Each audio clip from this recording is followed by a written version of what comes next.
राय देते हैं कि गुड्स दो किस्म की होती हैं, ठीक है। हम बार बार आपको बता चुके हैं, दोबारा बताते हैं, वो कम्प्लीमेंट भी हो सकती है, वो सब्स्टिट्यूट भी हो सकती है, ठीक है। तो इन case of complement goods, right, जो लाजमो मलजूम है, जैसे कि इसकी मिसाल गाड़ी और पेट्रोल भी हो सकता है, पेन और स्याही भी हो सकता है, ठीक है। और इन केस ऑफ सब्स्टिट्यूट्स, ठीक है, एक चीज़ का दूसरी चीज़ मुतबादल हो, ठीक है। जैसे पेन का जो है वो बॉल पॉइंट भी हो सकता है, ट्रैवलिंग में रेल का बस भी हो सकता है। ये और बात है कि जो सब्स्टिट्यूट क्लोज भी होते हैं और क्लोज नहीं भी होते हैं, ठीक है। परफेक्ट सब्स्टिट्यूट भी होते हैं और परफेक्ट सब्स्टिट्यूट नहीं भी होते हैं, ठीक है। तो ये हम बाद में देखेंगे कि किस तरह से। सो आज हमने देखना है कि किसी एक चीज़ की कीमत में कमी की वजह से उसकी सब्स्टिट्यूट की डिमांड पर क्या असरात मुरतब होते हैं, ठीक है। तो किसी एक चीज़ की कीमत की चेंज होने से सब्स्टिट्यूट की डिमांड में तब्दीली किस हद तक होती है, ठीक है, उसे हम cross price elasticity of demand बोलते हैं। सो ये जैसे मैंने आपको बताया, सब्स्टिट्यूट्स की सूरत में हम पहले देखेंगे और फिर हम कम्प्लीमेंट की सूरत में देखेंगे। वेल लुक, जैसे कि आपको मालूम है कि मटन और बीफ आपस में सब्स्टिट्यूट है, ठीक है। मटन और बीफ आपस में सब्स्टिट्यूट है। अब इसको समझने के लिए ज़रा देखिएगा, मटन का सब्स्टिट्यूट बीफ है और बीफ का सब्स्टिट्यूट मटन है। अब ज़रा गौर से देखिएगा कौन सा सब्स्टिट्यूट बेहतर सब्स्टिट्यूट। बीफ का सब्स्टिट्यूट मटन बहुत परफेक्ट सब्स्टिट्यूट होगा, ठीक है। और मटन का सब्स्टिट्यूट जो बीफ है ये कंपैरेटिवली इतना परफेक्ट नहीं होगा, ठीक है। सो देखिए, मटन का सब्स्टिट्यूट बीफ है। अब लॉ ऑफ डिमांड ज़हन में रखिएगा, ये सारी चीज़ें अपनी आपने ज़हन में रखनी है। मूवमेंट अलोंग द कर्व भी ज़हन में रखनी है और shift in the demand curve भी ज़हन में रखनी है। आपको याद है ना कि अगर प्राइस की वजह से डिमांड में चेंज आए तो movement along the demand curve होती है, और अगर अदर देन प्राइस कोई और फैक्टर जो है, price of substitute, income, taste, fashion, weather, whatever these are, so उनकी वजह से जो है अगर डिमांड में चेंज आए तो हम कहते हैं शिफ्ट हो गई डिमांड का। तो अभी देखिएगा ज़रा गौर से, ठीक है। When the price of mutton increases, it will tends to increase the demand for beef. People will substitute beef, which is relatively cheaper, for mutton, which is relatively more expensive. So mutton आपको पता है relatively more expensive है और beef relatively cheaper है compared to mutton. So अगर हम देखें, ये देखिए प्राइस है मटन की $1.5 कह लें और बीफ की 2। सो जब 1.5 मटन की प्राइस है तो QM हम ले रहे हैं, और जब बीफ की 2 है तो QB ले रहे हैं। अब हुआ क्या कि प्राइस मटन की इंक्रीज हो गई, 1.5 से 2 हो गई। तो उससे देखें कि क्वांटिटी ऑफ मटन पे क्या असर पड़ेगा लॉ ऑफ डिमांड के तहत, क्वांटिटी कम हो जाएगी। वेल उसके साथ साथ लोग किस तरफ मूव करेंगे, बीफ की तरफ। तो बीफ की डिमांड जो है वो बढ़ गई। अब देखें प्राइस बढ़ी है मटन की, तो ऑब्वियसली लॉ ऑफ डिमांड के तहत उसकी क्वांटिटी पहले से कम हो जाएगी, मगर उसी कीमत बीफ की उसी कीमत यानी कि ₹2 और $2 पर यूनिट के हवाले से अगर हम देख लें तो क्या हुआ कि डिमांड कर्व जो है मटन का, बीफ का डिमांड कर्व जो है वो आपके राइट वर्ड शिफ्ट हो गया। अब अपनी स्क्रीन पे जो आपके दाएं तरफ जो बीफ का डिमांड कर्व है वो आप देखें, पहले ब्लू था अब रेड, यानी कि वो QB से QB डैश हो गया, ठीक है। तो प्राइस क्या है 2, उससे आपने देखा कि उसी प्राइस पर पहले QB और अब QB डैश, यानी कि क्वांटिटी ऑफ मटन जो है हमने पहले से ज़्यादा लेना शुरू कर दी। सो हुआ क्या, दोबारा से आप देखिए कि प्राइस ज़्यादा हुई मटन की, उससे क्वांटिटी डिमांड फॉर मटन पहले से कम हो गई। अब लोगों ने सब्स्टिट्यूट किया, ठीक है। कुछ लोगों की पावर ऑफ परचेज से मटन बाहर निकल गया। आपको याद है ना power of purchase and will to purchase. Will to purchase मौजूद है, लेकिन पावर ऑफ परचेज से कुछ लोगों के बाहर हो गए। अब उनके पावर ऑफ परचेज में क्या चीज़ आ गई? Beef, right. सो अब उन्होंने अपनी डिमांड शिफ्ट की मटन से बीफ की तरफ, राइट। सो पहले क्यू बी ले रहे थे और अब क्यू बी डैश यानी कि इंक्रीज कर दी, यानी कि पहले क्यू बी डिमांड कर थी बीफ की, अब क्यू बी डैश यानी कि दाएं तरफ शिफ्ट हो गई। तो अब देखें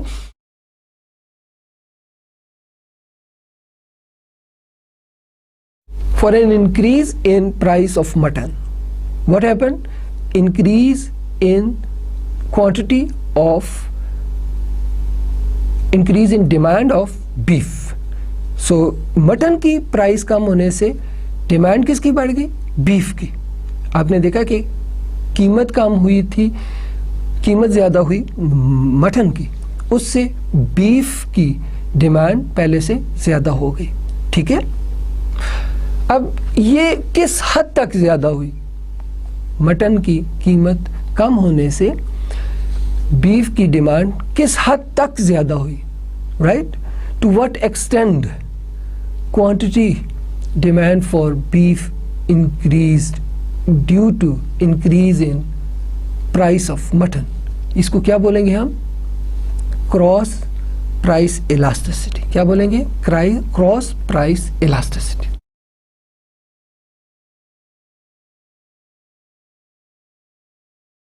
सो in case of beef and mutton हमने देखा, याद रखिएगा जैसे मैंने बिल्कुल इसकी स्लाइड के शुरू में आपको बताया था कि in case of beef and mutton और in case of mutton and beef ये सेम इलास्टिसिटी नहीं है। उसकी वजह ये है कि elasticity of in case of beef and mutton, the percentage change in the demand for beef with respect to percentage change in price of mutton, while elasticity in case of mutton and beef is the percentage change in the demand for mutton with respect to percentage change in the price of beef. So ये cross price elasticity same नहीं है, because you know that and beef may not be good substitute for mutton, but mutton may be a good substitute for beef. Now this is the formula for cross price elasticity. The cross elasticity of demand for beef with respect to price of mutton, E beef mutton or EBM, can be calculated percentage change in quantity of beef divided by percentage change of price of mutton. An increase in price of mutton उससे क्या होगा? causes an increase in demand for beef. Look, so positive change price of mutton में आई तो demand for beef में भी positive change आई, right? So obviously answer जो है वो positive आएगा, ठीक है। So elasticity of beef and mutton is positive. Now cross price elasticity is positive, right? Now EBP, now the formula is percentage change of quantity of beef divided by percentage change in price of mutton. Look, and a decrease in the price of mutton उससे क्या होगा? causes a decrease in demand for beef. So ये भी negative. So इस सूरत में भी जो इलास्टिसिटी है क्रॉस वो क्या होगी? पॉजिटिव होगी। आपने देखा कि अगर मटन की प्राइस बढ़ जाए तो लोग बीफ ज़्यादा लेना शुरू कर देंगे, तो डिमांड बढ़ गई बीफ की। अगर मटन की प्राइस पहले से कम हो जाए, ठीक है, तो लोग बीफ की डिमांड पहले से कम कर देंगे, ठीक है। तो ये आपने गौर से देखना है कि जब बीफ की कीमत बढ़ जाती है तो याद है ना, demand power of purchase plus will to purchase.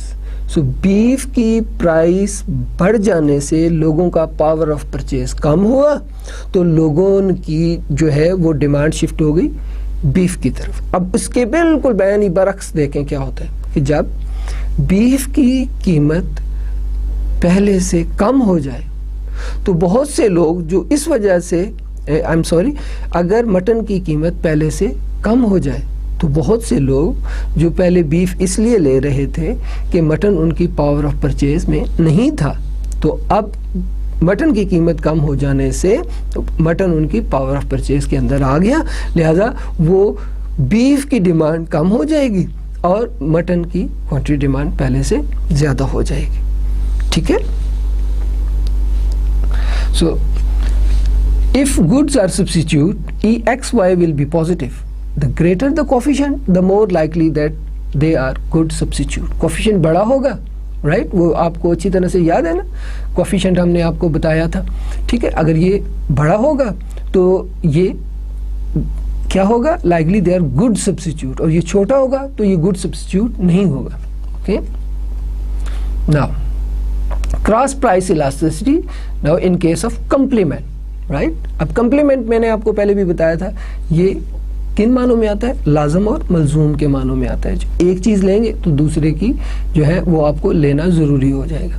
ठीक है, जैसे कि देखिए अगर गाड़ियाँ सस्ती हो जाएं तो गाड़ियों की डिमांड बढ़ जाएगी, तो ऑब्वियसली जब गाड़ियाँ लोग ज़्यादा लेंगे तो उनके जो पेट्रोल है उसकी डिमांड पहले से ज़्यादा हो जाएगी। और क्या हो सकता है गाड़ी के साथ, टायर। अगर गाड़ियाँ लोग पहले से सस्ती हो जाएं तो लोग गाड़ियाँ पहले से ज़्यादा लेना शुरू कर देंगे, तो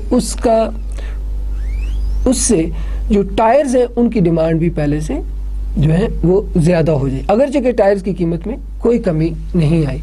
ठीक है, इसी तरह से पेन और स्याही बहुत एक अहम जो है वो मिसाल है। ठीक है, इसी तरह से कलर्स और कलर बुक जो है एक अहम कम्प्लीमेंट की मिसाल है। और भी आप अपनी रोज़मर्रा की जो है वो मामूलात में देखिए कि कौन सी चीज़ें कम्प्लीमेंट गुड्स हैं। Now look at these two diagrams. The first diagram is the demand, is showing the demand curve of crayons, right? And the second one is color books. So आपको मालूम है ना, crayons और color book complements. Okay, now look at this. crayon की price जब P1 है तो quantity Q1, और बुक्स जो कलर बुक्स हैं जब प्राइस 3 है तो क्वांटिटी जो है वो 2000. Look at this. Now a decrease in the price of crayons. उससे क्या होगा, quantity demand for crayons will increase, right? So price कम हुई crayons की तो उससे डिमांड जो है crayons की पहले से ज़्यादा होगी, और ये हमने लॉ ऑफ डिमांड के तहत साबित किया हुआ है कि जब भी किसी चीज़ की प्राइस कम हो तो उसकी डिमांड पहले से ज़्यादा हो जाती। वेल, सो देखिएगा कि हुआ क्या, हुआ ये कि प्राइस कम हुई किसकी, क्रेयॉन्स की, और डिमांड किसकी बढ़ी, क्रेयॉन्स की डिमांड बढ़ गई, राइट? और ये ऐसा क्यों हुआ, because law of demand state so. Okay, ये हमें बात लॉ ऑफ डिमांड से पता चली। लुक एट, सो जब क्रेयॉन्स पहले की निस्बत ज़्यादा जो है वो लोग लेंगे तो क्रेयॉन्स का इस्तेमाल कलर बुक्स पर होता है, तो कलर बुक्स जो है वो आप पहले से ज़्यादा लेना शुरू कर देंगे। देखिए कीमत जो है उसमें कोई तब्दीली नहीं आई, आप ज़रा गौर से देखिए कि कलर बुक्स की कीमत में कोई तब्दीली नहीं आई, लेकिन उसकी जो डिमांड है वो पहले की निस्बत जो है वो 500 के लगभग बढ़ गई। तो हुआ क्या, प्राइस ऑफ क्रेयॉन्स कम हुई, डेल्टा पीसी, राइट? सो इलास्टिसिटी बीसी हम देखें, percentage in change in quantity of color books divided by percentage change in price of crayons. So price of crayons minus delta P. So substitute in the formula. Here we go. Now look at this. Delta QB is, पहले कितनी थी demand 2000, अब कितनी हो गई 2500, तो delta QB कितना है 500, राइट? और जेन में रखिएगा positive increase, positive change, right? So we'll substitute in the formula here, right here, and it would be delta QB. तो आंसर ऑब्वियसली क्या आएगा, नेगेटिव। सो क्या हुआ, प्राइस क्रेयॉन्स की कम हुई और डिमांड कलर बुक्स की बढ़ गई। तो रिलेशन क्या है? Price come, demand for colour book increases, right? So elasticity क्या आएगी? Cross elasticity in this case negative. Hence, for complements, the cross elasticity is negative for the price increase or decrease. अब इसको उलट करके देख लें, अगर प्राइस क्रेयॉन्स की पहले से ज़्यादा हो जाए तो क्वांटिटी क्रेयॉन्स की पहले से कम हो जाएगी। तो इस तरह से जो कलर बुक्स हैं उनकी डिमांड भी पहले से कम हो जाएगी, राइट? सो प्राइस बढ़ने से कलर बुक्स की डिमांड, क्रेयॉन्स की प्राइस बढ़ने से कलर बुक्स की डिमांड पहले की निस्बत क्या हो गई? कम हो गई। रिलेशनशिप नेगेटिव, लिहाजा इलास्टिसिटी क्या होगी? नेगेटिव होगी। याद रखिएगा सिंपली, अगर रिलेशनशिप दोनों वेरिएबल्स का पॉजिटिव है तो इलास्टिसिटी पॉजिटिव होगी। अगर रिलेशनशिप उन दोनों वेरिएबल्स का नेगेटिव है तो इलास्टिसिटी नेगेटिव होगी। वेल, नाउ अगर इलास्टिसिटी ग्रेटर देन 0 हो यानी कि पॉजिटिव हो तो इससे हमें क्या मालूम होता है कि ये suggest that it is substitute, the higher the coefficient the better the substitute. Coefficient बढ़ा, सब्स्टिट्यूट बेहतर, ठीक है? अगर ये क्रॉस इलास्टिसिटी लेस देन 0 हो यानी कि नेगेटिव हो तो suggest that the good are complements. Okay, the greater the absolute value, the more complement the goods are. And if it is elasticity is 0, it means goods are unrelated, they are not related. Okay, so अगर elasticity positive हो तो वो substitutes होंगे, अगर elasticity negative हो तो वो complements होंगे, और अगर elasticity 0 हो तो हम कहेंगे वो दो चीज़ें जिनकी इलास्टिसिटी हम मालूम कर रहे हैं, दोनों वेरिएबल्स, वो आपस में रिलेटेड नहीं है, वो गुड्स आपस में रिलेटेड नहीं है। अगर इलास्टिसिटी 0 हो तो वो गुड्स आपस में रिलेटेड नहीं है, या तो वो कम्प्लीमेंट्स हो सकते हैं, या वो सब्स्टिट्यूट्स हो सकते हैं, या वो रिलेटेड नहीं है। तो आपने देखा क्रॉस प्राइस इलास्टिसिटी आपको उम्मीद है समझ आ गई होगी। हमने इसको कम्प्लीमेंट की सूरत में भी देखा, हमने इसको जो है वो सब्स्टिट्यूट की सूरत में भी देखा।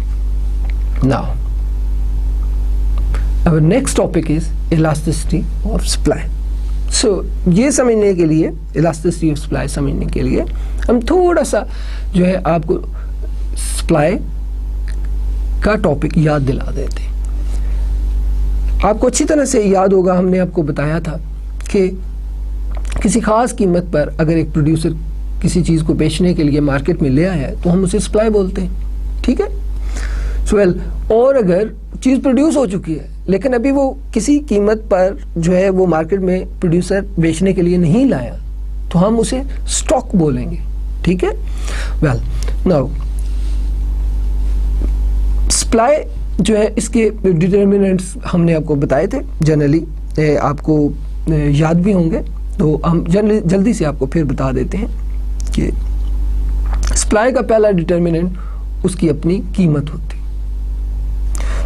दूसरा डिटर्मिनेंट सप्लाई का कॉस्ट ऑफ प्रोडक्शन होती, ठीक है? और कॉस्ट ऑफ प्रोडक्शन आपको अच्छी तरह से याद होगा क्या होती है, ठीक है? Land, labour, capital, organisation, 4 factor of production और raw material, right? So it mean raw material की प्राइस, फैक्टर्स ऑफ प्रोडक्शन की प्राइस, उस कमोडिटी, उस गुड की अपनी प्राइस, टेक्नोलॉजी, राइट? सो ये वो चीज़ें हैं जो डिटरमिन करते हैं सप्लाई को, ठीक है? तो हमने ये अज्यूम किया था कि शॉर्ट रन में जो है वो कॉस्ट ऑफ प्रोडक्शन भी नहीं बदलती और उससे टेक्नोलॉजी भी नहीं बदलती, रॉ मटेरियल की प्राइसेस भी नहीं बदलती, तो सप्लाई डिपेंड करती है अपनी इट्स ओन प्राइस पर। ओके, सो प्राइस ज़्यादा होगी तो सप्लाई ज़्यादा होगी, और प्राइस कम होगी सप्लाई पहले की निस्बत कम होगी। ये लॉ ऑफ सप्लाई के तहत हमने रिलेशनशिप डेवलप किया, ठीक है? So there exist positive relationship between price and supply, law of supply. देखिए, बात बिल्कुल डिमांड की तरह से, आप अगर उसको ज़रा गौर से देखिए कि प्राइस बढ़ जाने से डिमांड कम हो जाती है, प्राइस कम हो जाने से डिमांड बढ़ जाती है। सप्लाई, प्राइस के बढ़ जाने से सप्लाई ज़्यादा हो जाती है, प्राइस के कम हो जाने से सप्लाई कम हो जाती है। अब प्राइस के तब्दीली से सप्लाई में जो तब्दीली आती है वो किस हद तक आती है, ठीक है, डिग्री ऑफ सेंसिटिविटी कितनी है, इसको मेजर करने के लिए हम इलास्टिसिटी ऑफ सप्लाई का कंसेप्ट पढ़ते हैं, ठीक है। So to what extent quantity supply changes due to change in price is called elasticity of supply. I hope कि इसका बुनियादी कंसेप्ट आपको समझ आ गया होगा, ठीक है। अब हम देखें कि इस सप्लाई को डिटरमिन जो है वो कौन सी चीज़ें करती हैं। देखें, एक तो nature of commodity. Nature of commodity से मेरी मुराद है कि वो कमोडिटी या तो जो है वो पायदार होगी, ठीक है, और या वो ज़िया पजीर होगी। पायदार वो चीज़ होती है जो कि आप अगर कुछ वक्त के लिए रख दें तो ख़राब ना हो, जैसे ये टेबल है, ये चेयर है, ये मार्कर है। मार्कर टू सम एक्सटेंट ज़िया पजीर है, उसकी स्याही सूख जाती है, लेकिन एक ख़ास अरसे तक हम उसे स्टॉक कर सकते हैं। देखिए, अगर हमने ये जो है वो मेज़ बनाया और इसकी प्राइसेस बहुत कम हो गई और हम चाहते हैं कि अगर हम उस प्राइस पे बेचेंगे तो हमें लॉस होगा, तो हम इसको स्टॉक में रख देंगे और हम इंतज़ार करेंगे कि जब उसकी प्राइस इतनी हो जाए कि जिससे हमें लॉस ना हो तो हम बेच सकें, ठीक है। हम इसको स्टॉक में रख सकते हैं। लेकिन उसके मुकाबले में जो है वो चीज़ें जिनको हम स्टॉक में नहीं रख सकते, ठीक है, जैसे कि आप देखें सब्जियां हैं, टमाटर हैं, ठीक है ना, आलू हैं, ये वो चीज़ें, फल भी सी, जितने भी फल हैं, आम है, सेब है, इसको हम ज़्यादा वक्त के लिए जो है वो स्टोर नहीं कर सकते। अगरचे कि अब कोल्ड स्टोरेज की जो है वो अवेलेबिलिटी जो है वो मौजूद है, लेकिन एक हद तक हम वो उसे स्टोर कर सकते हैं। तो देखिए, अगर तो हम ऐसी चीज़ है जिसमें जैसे कि ज़िया पजीर चीज़ है, तो ज़िया पजीर चीज़ की कीमत में जो है अगर कमी हो जाए तो असूलन सप्लाई में हमें कमी करनी चाहिए लॉ ऑफ सप्लाई के तहत, लेकिन हम एक हद तक तो कम कर सकते हैं। शॉर्ट रन के अंदर एक देखें ना, आपने लेट्स से टमाटर, ठीक है, वो प्रोड्यूस होके जो है वो मार्केट में आ चुके हैं, ठीक है, अब उनकी प्राइस कम है, ठीक है, हम उनको बेचने पे मजबूर हैं, ठीक है। तो कीमत में कमी होने से हम उसकी सप्लाई को ज़्यादा कम नहीं कर सकते। कुछ हद तक हम उसे स्टोर कर सकते हैं, लेकिन ज़्यादा स्टोर नहीं कर सकते। इसी तरह से अगर कीमतों में कई गुना इजाफा हो जाए तो हम टमाटरों की सप्लाई में कई गुना इजाफा नहीं कर सकते, क्योंकि हम एक उस छोटे अरसे के लिए हम जल्दी से ज़्यादा टमाटर उगा नहीं सकते, ठीक है। तो देखें, प्राइस में बड़ी तब्दीली से भी टमाटरों की सप्लाई में बड़ी तब्दीली नहीं ला सकते, ठीक है। तो प्राइस में बड़ी तब्दीली के रद्द-ए-अमल में सप्लाई में बड़ी तब्दीली नहीं ला पा रहे, तो आप सोचिए ये लेस इलास्टिक होगा ना, ठीक है। तो आप देखिए कि अगर नेचर ऑफ कमोडिटी, ठीक है, वो डिटरमिन करती है कि सप्लाई मोर इलास्टिक है या लेस इलास्टिक है। इसी तरह से अगर कोई चीज़ पायदार है, हम उसे स्टोर कर सकते हैं, उसे स्टोर करने में प्रॉब्लम नहीं है, उसको स्टोर करने से वो ख़राब नहीं होती, ठीक है, तो वो उसकी प्राइस में थोड़ी सी तब्दीली से भी हम जो है उसको ज़्यादा स्टोर कर लेंगे, उसकी सप्लाई में ज़्यादा तब्दीली ला सकते हैं, ठीक है।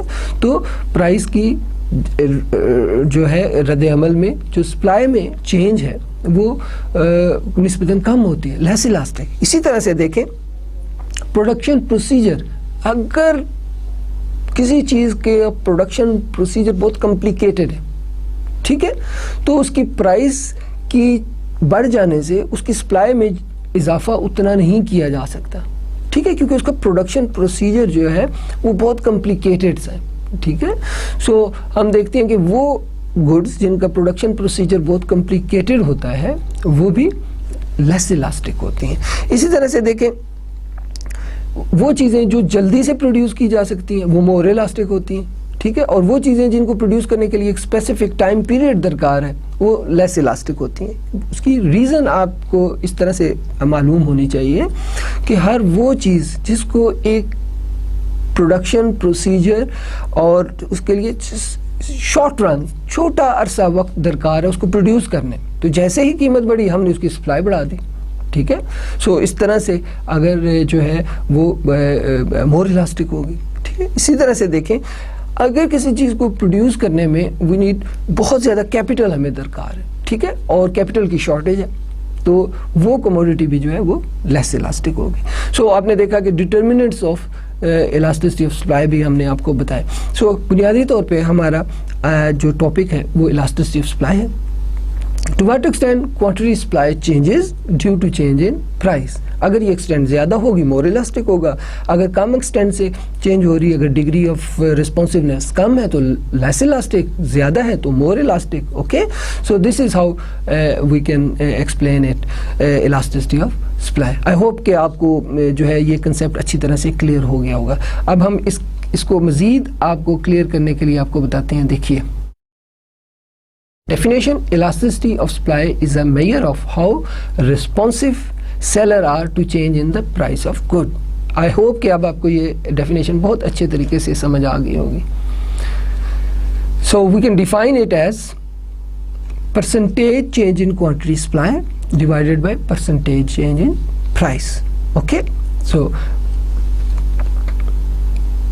this is the formula. This is the supply curve.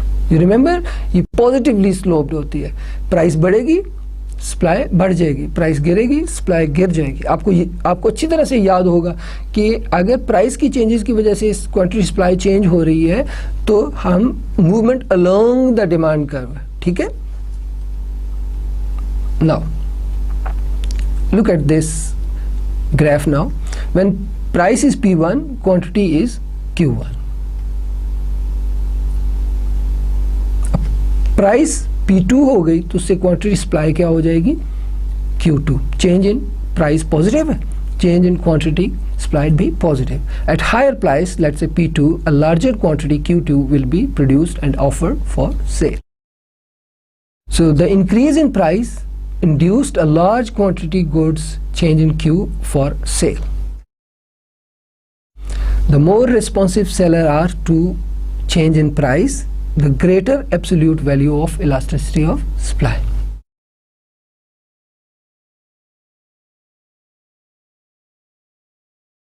Elasticity का कर्व जो है जितना फ्लैटर होगा उतना मोर इलास्टिक होगा, लेस फ्लैटर लेस इलास्टिक।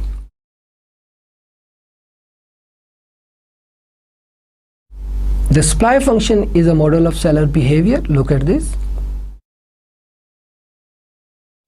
आपको याद है seller behaviour is influenced by the technology. मैंने इस लेक्चर के शुरू में भी आपको बताया और आपको जो है लॉ ऑफ सप्लाई पढ़ाते हुए भी बताया। और क्या चीज़ होती है?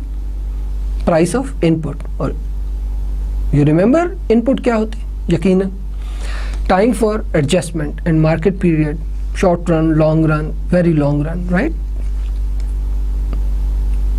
एक्सपेक्टेशंस। सो ये वो फैक्टर्स हैं जो इन्फ्लुएंस करते हैं सेलर के बिहेवियर को।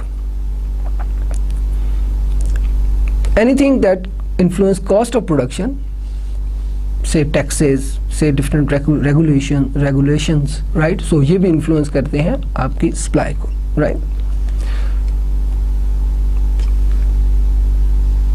आपने देखा ये straight line, right? So A perfectly elastic supply, okay? Now look at this. This is a perfectly inelastic. Where elasticity of supply is 0. आप प्राइस बढ़ जाए या प्राइस गिर जाए, आप सप्लाई बिल्कुल भी नहीं बढ़ा सकते, right? Look at this. A supply approaches horizontal. ये horizontal होने की तरफ कोशिश कर रही है और अप्रोच कर रही है इन्फिनिटी की तरफ। उसी प्राइस पर जितनी मर्जी सप्लाई आप बढ़ा सकते।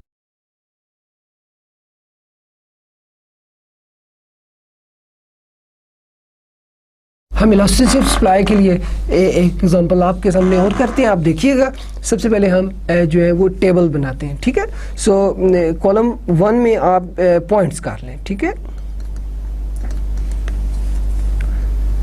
कॉलम 2 के अंदर आप प्राइस कर लें,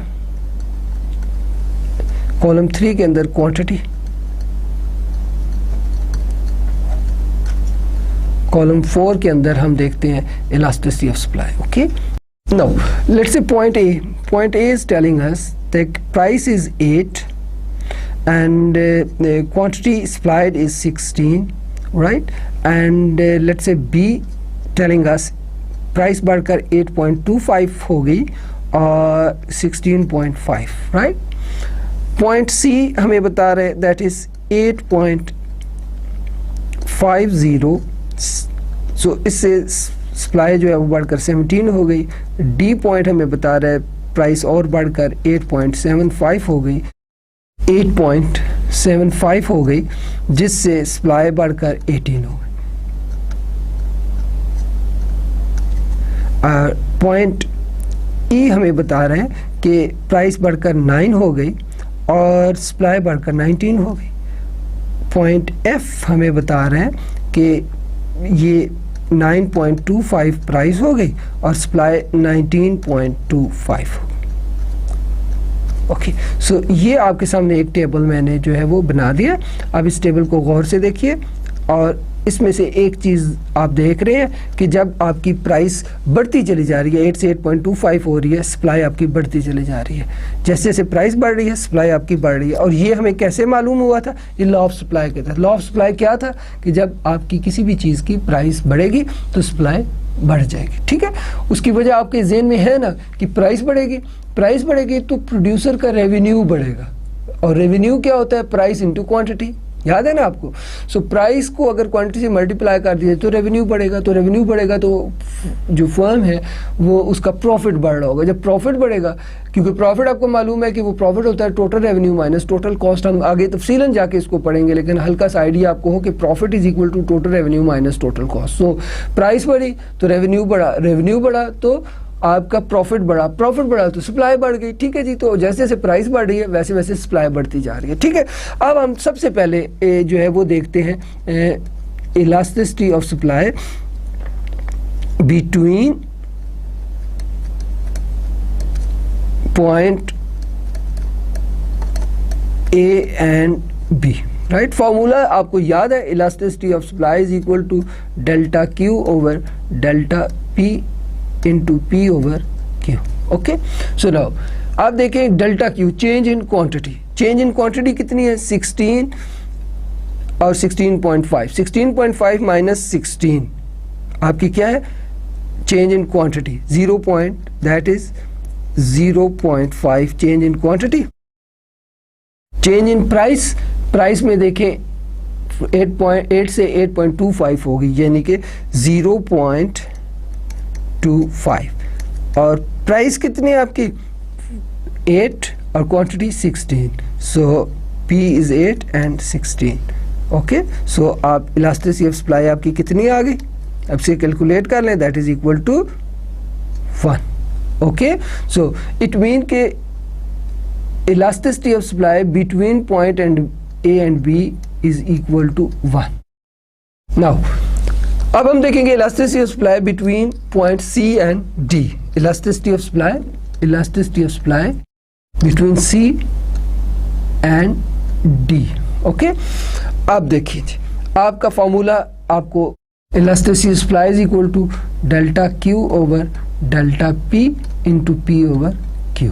सो well, elasticity of supply is equal to delta Q, C और D के दरमियान Q में कितना है? Delta Q 1, 18 to 17, 17 to 18, and delta P कितना है? 0.25। What is 0.25? यानी कि 8.75 minus 8.50, that is 0.25 multiply by P। P is again 8.50, 8.50 and Q is equal to 17. Okay, so ये आप कैलकुलेटर से कैलकुलेट करें, ये आपका इक्वल टू 2 आ जाए। So elasticity supply between C and D is equal to 2. Now third elasticity आपने देखा, ये सेकंड हमने ये देखा था, और थर्ड पे आप देखें कि elasticity of supply between E and F. Okay, now formula same, elastic supply is equal to delta Q over delta P into P over Q.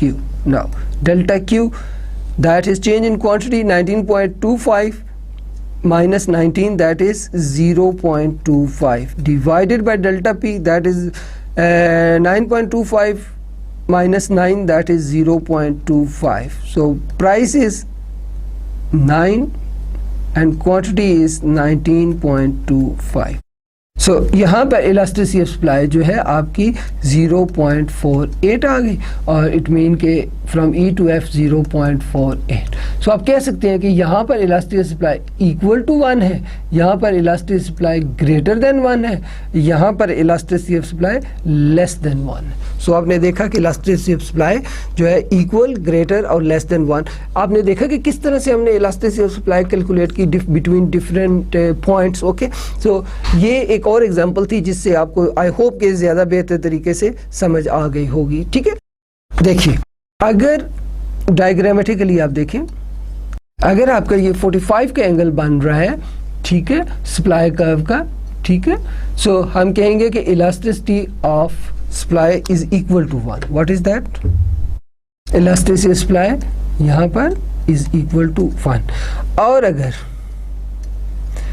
ये कर्व इस तरह से है, ठीक है, सो अब इलास्टिसिटी ऑफ सप्लाई जो है, अगर ये कर्व इसकी स्लोप ज़्यादा कम है तो elasticity of supply is greater than 1, और अगर इसकी स्लोप ज़्यादा है, राइट, तो elasticity of supply is less than 1, right. So इस तरह से हम डायग्रामेटिकली भी बता सकते हैं। अब कुछ एक्सट्रीम केसेस भी हो सकते हैं। क्या हो सकते हैं? एक्सट्रीम केसेस भी हो सकते हैं। ठीक है, वो क्या हो सकता है? एक परफेक्टली इलास्टिक मीन ये क्वांटिटी है, ये प्राइस है, ये आपका सप्लाई कर्व है, perfectly elastic supply curve, right. और अगर ये एक्स एक्सिस के पैरेलल है तो यहाँ पर इलास्टिसिटी ऑफ सप्लाई जो है वो इन्फिनिट होगी, राइट। सो इसे इन्फिनिट जो है वो इलास्टिसिटी ऑफ सप्लाई बोलते हैं, राइट। सो एक परफेक्टली इनइलास्टिक, ये परफेक्टली इनइलास्टिक है, और this is perfectly inelastic and this one is perfectly elastic. Okay, so ये हम डिफरेंट तरीके से जो है इलास्टिसिटी को जो है वो डायग्रामेटिकली एक्सप्लेन कर सकते हैं। ठीक है, अब हम देखेंगे इलास्टिसिटी सप्लाई को क्या चीज़ें डिटरमिन करती हैं, ज़रा गौर कीजिए। इलास्टिसिटी सप्लाई होती क्या है वो मैं आपको पहले तफसीलन बता चुका हूँ, लेकिन देखें to what extent quantity supply changes due to change in price. Price में चेंज की का रेस्पॉन्सिवनेस जो है, जो सप्लाई में चेंज है, उसको हम क्या कहते हैं? Elasticity of supply. ठीक है जी, यानी कि प्राइस की चेंज की वजह से जो सप्लाई में चेंज आए, ठीक है, उसको क्या कहते हैं? Elasticity of supply. To what extent, किस हद तक आती है? ठीक है, अगर ज़्यादा हद तक प्राइस में थोड़ी सी तब्दीली से सप्लाई में बहुत ज़्यादा तब्दीली आ गई तो मोर इलास्टिक है। प्राइस में बहुत बड़ी तब्दीली से सप्लाई में थोड़ी सी तब्दीली है तो लेस इलास्टिक। वो कौन सी चीज़ें हैं जो डिटरमिन करती हैं कि सप्लाई जो है वो मोर इलास्टिक है या लेस इलास्टिक है? For example nature of product. अगर कोई ऐसी चीज़ है जैसे कि जिसने जो सब्जियां हैं, टमाटर हैं, ठीक है, अब आप ज़रा देखिए कि ये वो चीज़ें हैं कि जिनकी प्राइस में बहुत बड़ी भी चेंज आ जाए तो सप्लाई में बड़ी चेंज नहीं आ सकती। उसकी दो वजूहत हैं। अगर तो प्राइस में बहुत ज़्यादा इंक्रीज़ हो गया है तो अब सप्लाई में बहुत ज़्यादा इंक्रीज़ नहीं हो सकता। क्योंकि आप उस शॉर्ट रन के अंदर टमाटरों की, सब्जियों की सप्लाई बढ़ा नहीं सकते। सिर्फ वही सप्लाई ज़्यादा कर सकते हैं जो आपने जो कोल्ड स्टोरेज में रखा हुआ है, स्टॉक रखा हुआ है, वो आप जो है मार्केट में ला सकते हैं। आप उतने अरसे के अंदर जो है वो नए टमाटर उगा नहीं सकते। मसलन अगर एक जो सब्ज़ी वाले को सुबह मालूम होता है कि टमाटरों की सप्लाई डबल हो गई है, सॉरी टमाटरों की प्राइस डबल हो गई है, तो क्या वो सप्लाई डबल कर लेगा? नहीं, वो पॉसिबल नहीं है उसके लिए। ठीक है, वो थोड़ी सी ज़्यादा ज़रूर हो सकती है। क्यों? क्योंकि जो कोल्ड स्टोरेज में चीज़ें हैं वो आ जाए, लेकिन इसका मतलब प्राइस में बड़ी चेंज से सप्लाई में ज़्यादा चेंज नहीं आती। इसी तरह से इसको उलट करके देख लें कि अगर प्राइस में बहुत ज़्यादा कमी आ गई है तो क्या सप्लाई में बहुत ज़्यादा कमी आ जाएगी? ऐसा नहीं होगा। क्यों? क्योंकि अगर एक सब्ज़ी या कोई ख़राब हो जाने वाली चीज़ मार्केट में आ गई है तो अब प्राइस में बहुत ज़्यादा कमी होने की वजह से सप्लाई में बहुत ज़्यादा कमी इसलिए नहीं हो सकती कि उसको उठा के स्टॉक नहीं किया जा सकता। अगर स्टॉक करेंगे तो वो ख़राब हो जाएगी। ठीक है, सो आपने देखा कि एक डिटर्मिनेंट जो सप्लाई का है वो बहुत इंपॉर्टेंट डिटर्मिनेंट जो मैंने आपको बताया वो है नेचर ऑफ द प्रोडक्ट। ठीक है, और क्या हो सकते हैं? और ये हो सकता है कि nature of production process, right, production process अगर बहुत तवील है, उसके लिए बहुत वक्त दरकार है, फिर भी वो क्या होगा, आपका लेस इलास्टिक होगा। प्राइस में बड़ी तब्दीली से भी सप्लाई में ज़्यादा तब्दीली नहीं की जा सकती। इसी तरह से कैपिटल रिक्वायरमेंट, अगर किसी चीज़ को प्रोड्यूस करने में बहुत ज़्यादा कैपिटल दरकार है, तो this is again one of the determinant of the elasticity of supply. Okay, so I hope कि आपको इलास्टिसिटी ऑफ सप्लाई इस एग्जांपल के साथ और इन डायग्रामेटिक एक्सप्लेनेशन के साथ अच्छी तरह से समझ आ गई होगी। ठीक है,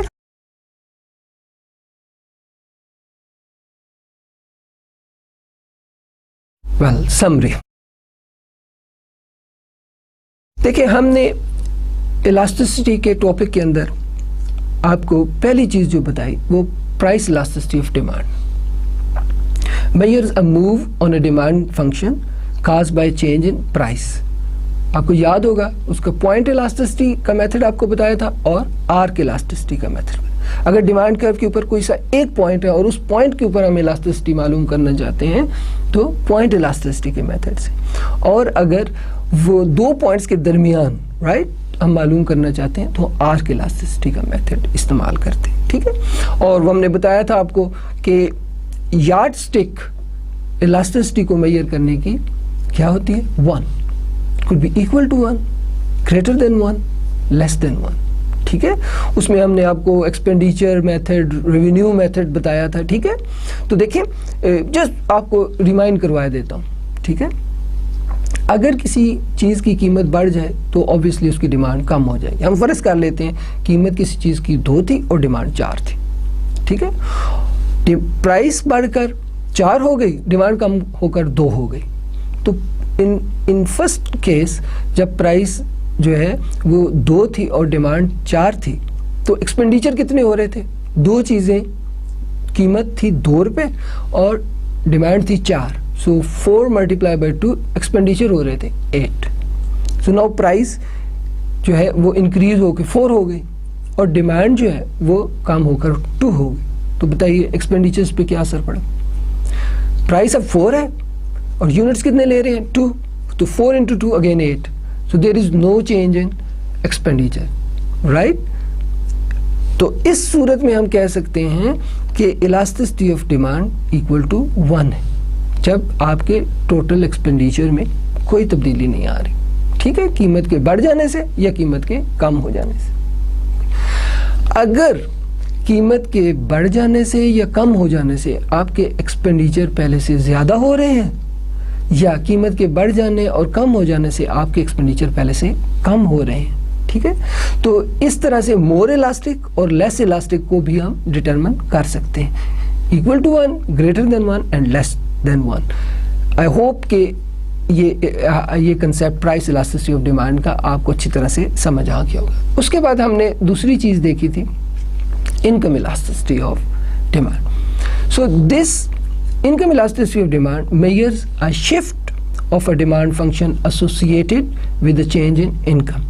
ठीक है, तो आपको याद होगा हमने आपको सुपीरियर, नॉर्मल और इंफीरियर गुड्स के बारे में बताया था। ठीक है, तो आपको इस इंफीरियर गुड्स याद होगा, वो गुड्स होती हैं कि जब आपकी इनकम बढ़ जाए तो आप उनको इस्तेमाल पहले की निस्बत कम कर देते हैं, और जब आपकी इनकम कम हो जाए तो आप उसका इस्तेमाल पहले की निस्बत ज़्यादा कर देते हैं। ठीक है, सो अगर गुड्स का और इनकम का आपस में, यानी कि गुड डिमांड और इनकम का आपस में रिलेशनशिप इन्वर्स हो, नेगेटिव हो, तो वो कौन सी गुड्स होंगी, इंफीरियर गुड्स। और नॉर्मल गुड्स वो गुड्स होती हैं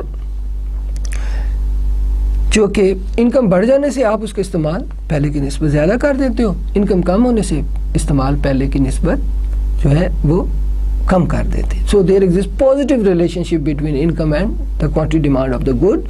सो अगर ऐसी सूरत हाल हो तो हम उसे नॉर्मल गुड कहते हैं। ठीक है, फिर हमने देखा cross elasticity. So measures the shift of a demand function for a good associated with the change in the price of related good। और आपको याद होगा ये either it could be complement और substitute।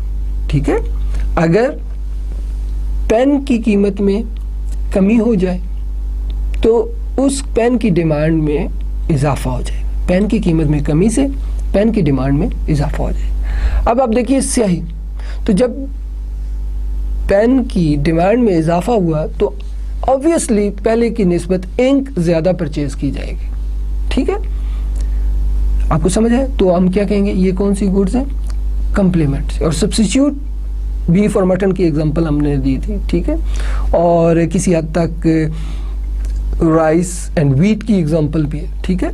तो ये वो एग्जांपल्स हैं जो आपको क्रॉस इलास्टिसिटी।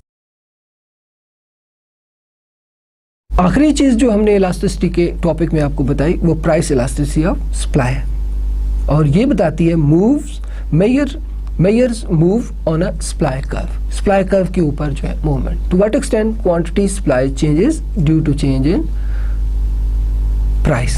ओके, सो ये आपकी इलास्टिसिटी ऑफ सप्लाई। जस्ट आप देखिए एक डेफिनेशन है, उसको आप थोड़ा सा मॉडिफाई करते जाएं तो आपको सारी ये चीज़ें क्लियर होती जाएंगी। डेफिनेशन क्या है, to what extent quantity demanded changes due to change in price, that is elasticity of demand. To what extent quantity demand changes due to change in income of consumer, that is income elasticity. To what extent quantity demand of one commodity changes due to change in other commodity, that commodity could be substitute or complement. Okay, so इसको हम क्या बोलेंगे, cross elasticity. To what extent to what extent quantity supply changes due to change in price, ये elasticity of supply हो जाए। To what extent quantity supply changes due to change in price, ये elasticity of supply. सो एक ही definition को आपने देखा कि किस तरह से हमने जो है इस्तेमाल किया और उसमें वेरिएबल चेंज किए और ये मुख्तलिफ इलास्टिसिटी की डेफिनेशन बनती चलेगी। वेल, अब इलास्टिसिटी ऑफ डिमांड की या इलास्टिसिटी की इम्पोर्टेंस क्या है, आप इसको यकीनन जो है आपके ज़हन में रही होगी। सबसे पहले प्राइस की डिटर्मिनेशन में ये जो है वो बहुत इंपॉर्टेंट रोल प्ले करता है। फिर टैक्सेस में देखिए, गवर्नमेंट टैक्स कमोडिटीज़ के ऊपर, गुड्स के ऊपर क्यों लगाती है, ताकि अपना रेवेन्यू बढ़ाए, ठीक है। तो गवर्नमेंट टैक्स लगाते वक्त चीज़ों पर टैक्स लगाते हुए उनकी इलास्टिसिटी ज़हन में रखती है, ठीक है। अगर गुड मोर इलास्टिक होगी, ठीक है, और उस पर टैक्स लगाया जाए तो ऑब्वियसली टैक्स लगने की वजह से उसकी प्राइस बढ़ जाएगी और लोगों ने उसको खरीदना बहुत कम कर दिया। तो गवर्नमेंट का मकसद जो था टू जनरेट रेवेन्यूज, वो पूरा हो सका नहीं हुआ। सो इसका मतलब है कि मोर इलास्टिक कमोडिटीज जितनी भी होंगी उन पर टैक्स लगाने का फायदा गवर्नमेंट को ज्यादा नहीं होगा, ठीक है। और कंपैरेटिवली वो गुड्स जो नेसेसिटीज हैं, जिनके सब्स्टिट्यूट्स, क्लोज सब्स्टिट्यूट बहुत कम है, जिनको इस्तेमाल हम पोस्टपोन नहीं कर सकते, उन चीज़ों के ऊपर अगर गवर्नमेंट टैक्स इंट्रोड्यूस करवाए तो गवर्नमेंट को रेवेन्यू बहुत ज़्यादा हासिल होगा। मीन वो गुड्स जो लेस इलास्टिक है, फॉर एग्जांपल देखें पेट्रोलियम गुड्स, ये वो चीज़ें हैं पेट्रोलियम के, एक गाड़ी के अंदर गाड़ी ने पेट्रोल से चलना, ठीक है, तो अब इसका क्लोज सब्स्टिट्यूट गैस है, ठीक है। देखिए इसका सब्स्टिट्यूट गैस मौजूद है, अब उसकी अवेलेबिलिटी जो है वो एक क्वेश्चन मार्क है, वो हर जगह पर अवेलेबल नहीं होती। तो पेट्रोलियम प्रोडक्ट्स के क्लोज सब्स्टिट्यूट्स भी नहीं, और पेट्रोलियम प्रोडक्ट्स हमने ज़रूर लेनी, अगर मेरे पास गाड़ी है तो मैंने पेट्रोलियम प्रोडक्ट्स ज़रूर लेने, तो गवर्नमेंट उनके ऊपर अगर टैक्सेस जो है वो लगाएगी तो गवर्नमेंट को रेवेन्यू ज़्यादा हासिल होंगे, ठीक है। तो ऐसी वो चीज़ जो लेस इलास्टिक हो, वो गवर्नमेंट को जो है वो उस चीज़ की इलास्टिसिटी ज़हन में रखकर जो है वो टैक्सेस इंट्रोड्यूस करवाती हैं। तो आपने देखा कि किस तरह से जो है वो गवर्नमेंट जो है वो इलास्टिसिटी का इस्तेमाल करके टैक्स और टैक्सेस जो है वो जो है इम्पोज करती है और उस तरह से जो है वो रेवेन्यूज़ जनरेट करती है। इसी तरह से देखें एक मोनोपोलिस्ट है, अगर मोनोपोलिस्ट आपको हम तफसीलन बाद में जो है वो पढ़ाएंगे मोनोपोली के बारे में, लेकिन जनरली बताएंगे अगर कोई कमोडिटी है जिसका कोई क्लोज सब्स्टिट्यूट भी नहीं है और कोई और प्रोड्यूसर उस कमोडिटी को बना भी नहीं रहा, ठीक है, तो एक ही प्रोड्यूसर उसको बना रहा है, तो इस मतलब ये है कि उस प्रोड्यूसर को उस कमोडिटी के प्रोड्यूस करने में मोनोपोली हासिल है, ठीक है। अब जब वो अकेला प्रोड्यूस कर रहा है तो अब वो जो चाहे कीमत मुकर्रर कर दे उसकी, कर सकता है ना, लेकिन वो ऐसा करता नहीं है। वो कंज्यूमर की इलास्टिसिटी देखता है उस कमोडिटी के बारे में और फिर उसकी प्राइस को डिटरमिन करता है। अगर वो लेस इलास्टिक हो तो वो हाई प्राइस डिटरमिन कर देता है, अगर वो मोर इलास्टिक हो तो फिर वो रिलेटिवली कम प्राइस उसको रखेगा, डिटरमिन करेगा। उसके बाद देखिए एक और चीज़ इलास्टिसिटी वहाँ पर बहुत अहम रोल प्ले करती है, वो आप टॉपिक मैक्रो इकोनॉमिक्स में पढ़ेंगे, बैलेंस ऑफ पेमेंट। लेकिन बैलेंस ऑफ पेमेंट बेसिकली आप इस तरह से समझ लें कि अगर इंपोर्ट्स और एक्सपोर्ट्स आपस में बराबर हों तो हम कहते हैं बैलेंस ऑफ पेमेंट, ठीक है। Value of imports and exports, ये बिल्कुल क्रूड फॉर्म में मैं आपको बता रहा हूँ ताकि आपको ये कंसेप्ट इलास्टिसिटी का जो है अप्लाई होता हुआ नजर आए, ठीक है। तफसीलन आप इसको मैक्रो इकोनॉमिक्स के कोर्स में पढ़ेंगे, ठीक है।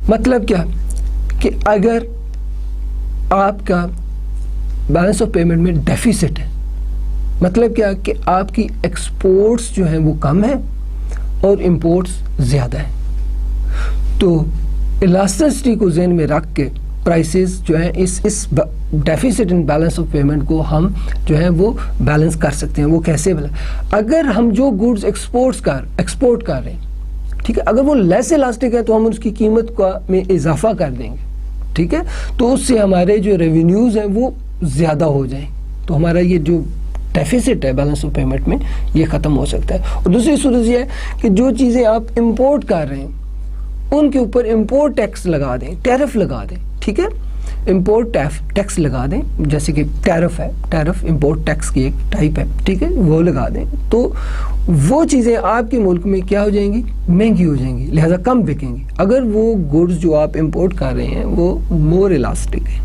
ठीक है, तो वो उनका जो है डिमांड पहले की निस्बत बहुत कम हो जाएगी प्राइस बढ़ने से, तो आप इस डेफिसिट से जो है जो आपके बैलेंस ऑफ पेमेंट में इससे छुटकारा हासिल कर सकते हैं, ठीक है।